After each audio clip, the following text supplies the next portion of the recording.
You're watching KSG News, where you get all the latest updates from across the globe to help with your exam preparations. We begin with GS Paper 3. India ranked 40 among 53 global economies on the latest annual edition of the International Intellectual Property Index released annually by the US Chamber of Commerce Global Innovation Policy Center. The index evaluates intellectual property rights in 53 global economies, from patent and copyright policies to commercialization of IP assets and ratification of international treaties. The overall global IP environment improved in 2020, with positive score increasing in 32 of the 53 economies measured by the IP index. This is the 9th IP index released by the GIPC. India ranked 40th in 2020, scoring 38.4 out of 100 on a set of 50 intellectual property related indicators, the GIPC said. India's overall score has increased from 36.04% in the 7th edition to 38.46% in the 8th edition. India has shown real improvement over the past few years, the report said, adding that it has made a string of positive efforts which resulted in a score increase because of stronger enforcement efforts and precedent-setting court cases involving copyright and trademark infringement. Nevertheless, rights holders in India continue to face substantive challenges, particularly regarding the patenting environment, in which India's policy framework continues to deny patent eligibility to a broad range of innovations. As one of the world's most innovative and creative economies, a unified intellectual property framework supports India's competitiveness. This is especially true for many of India's most highly regarded sectors, including advanced manufacturing, biopharmaceutical products, and creative content. Among BRICS nations, India registered the second highest growth over 9 editions of the US Chamber Index hit years, with an overall improvement of over 13%. Now, going into the background details of this, the 2021 index illustrates that economies with the most effective IP frameworks are more likely to achieve the socio-economic benefits needed to combat COVID-19, including greater access to venture capital, increased private sector investment in research and development, and over 10 times more clinical trial activity. Over the last year, transparent and predictable intellectual property rights have also fostered unprecedented levels of highly successful public-private sector collaborations. The international IP system gave the innovative scientific community the capacity to respond to the global pandemic. Countries with the most effective IP ecosystems, as measured by the 2021 index, become trusted partners in our mission to develop, manufacture, and distribute the solutions needed to defeat COVID-19 in record time.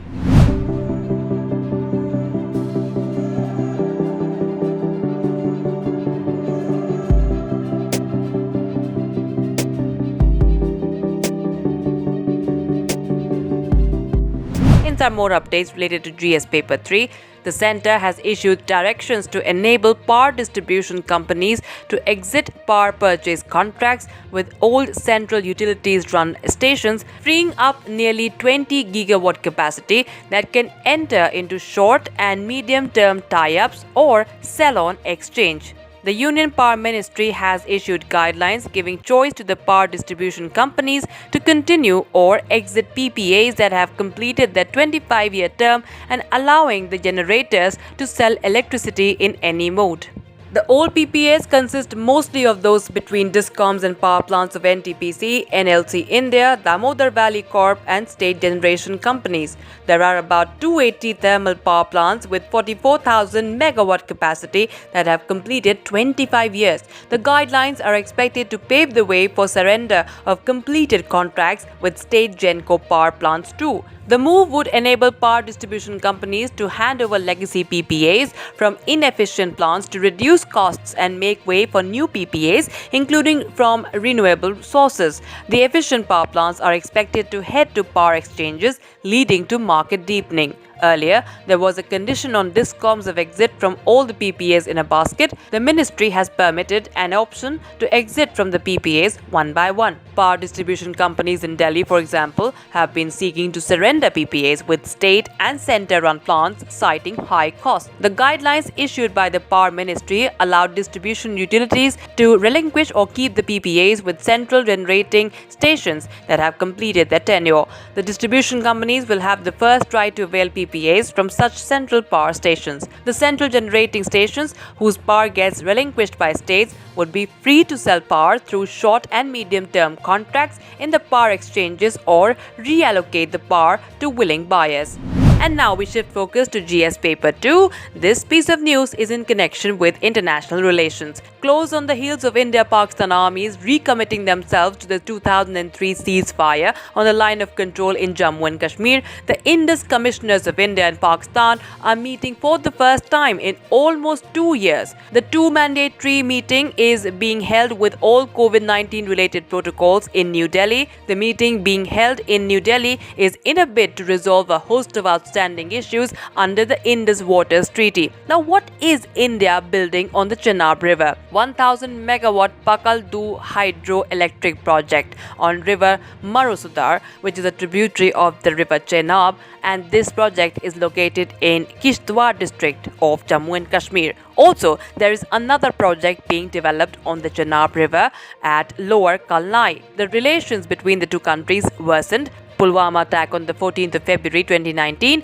and then the Balakot airstrike on the 26th of February 2019, and the abrogation of the special status to Jammu and Kashmir in August 2019. The hydropower projects India has approved for the region. Projects include Mangdam Sangra, Kargil Hundarman, and Tamasha have been cleared for Kargil, and in Leh, Durbuksyok, Shanku, Nimur Chiling, Rongdo, and Ratannag. Now, what are the provisions of the treaty inked in 1960? All the water of the eastern rivers, Satluj, Beas and Ravi, which amounts to around 33 million acre-feet annually, is allocated to India and is for unrestricted use. The water of western rivers, Indus, Jhelum and Chenab, which is around 135 million acre-feet annually, has been assigned mostly to Pakistan. India has the right under the treaty to generate hydroelectricity through run-of-the-river projects on the western rivers. These are subject to specific criteria for design and operation, and under the treaty, Pakistan has the right to raise objections on design of Indian hydroelectric projects on western rivers. In some more updates related to GS Paper 3, this is in connection with science and technology. India has detected a new double mutant variant of the coronavirus. The Health Ministry said on the 24th of March 2021, the new variant is in addition to the several variants of concern that have already been found in at least 18 states in the country. Since INSA-CoG initiated its work, 771 variants of concerns have been detected in a total of 10,787 positive samples shared by states and union territories. Now, what does this mean and what is the significance of this?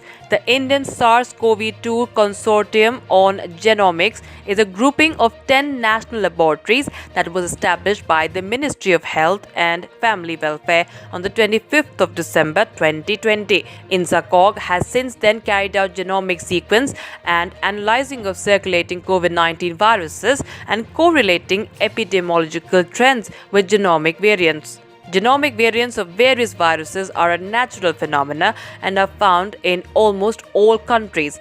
Genome sequencing and analysis have been carried out on samples from arriving international travelers, contacts of those positive for VOC, and community samples from most of the states at INSA-CoG partner laboratories, which are 10 in number. The analysis of samples from Maharashtra has revealed that compared to December 2020, there has been an increase in the fraction of samples with the E484Q and L452R mutations. Such mutations confer immune escape and increased infectivity. These mutations have been found in about 15 to 20% of samples and do not match any previously catalogued VOCs. These have been categorized as VOCs but require the same epidemiological and public health response of increased testing, comprehensive tracking of close contacts, prompt isolation of positive cases and contacts, as well as treatment as per national treatment protocol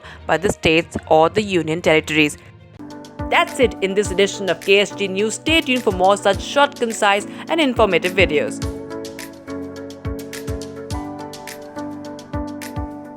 KSG India proudly announces the commencement of center batches for offline coaching at Delhi, Vijayanagar, Delhi, Rajendra Nagar, Jaipur, Bhopal and Indore centers, making sure students' health and safety and also the targeted approach towards UPSC Civil Services examination preparation. Visit www.ksgindia.com for batch queries.